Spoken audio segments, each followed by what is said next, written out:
આપણે શબ્દોના પૂજારી છે. સુરેશ દલાલે એકવાર કહેલું, એ છે ને કવિતાઓ બનાવે, બહુ સરસ કવિતાઓ રચે, એનું ગાન કરે.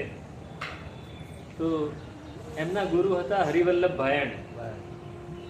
એ પણ શબ્દશાસ્ત્રના જ નિષ્ણાત હતા, પણ એ શબ્દોની રમત નહોતા કરતા, શબ્દોનું મૂળ શોધતા હતા.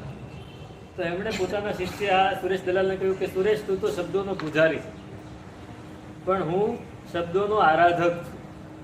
પૂજારી હોવું એ ફક્ત પૂજા કરીને છોડી દે, પણ આરાધક હોવું એ સતત એને સાચવે.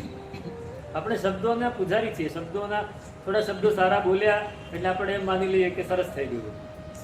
બે ચાર સ્તમન આપણે સારા ગાઈ દીધા તો આપણે એમ થાય ભક્તિ બહુ સરસ થઈ ગઈ, પછી બહાર જઈને કાંઈ ન. એ શબ્દ અંદર ઉતરતા નથી. એટલે એમ કહે છે કે જબ લગ અંતર ભરમન ભાંજે, ભ્રમમતી જ્યાં સુધી જતી નથી ત્યાં સુધી કોઈને કાંઈ મળતું નથી. પરમાત્મા સુધી પહોંચવું છે, ભ્રમની દ્રષ્ટિ છોડવી પડશે.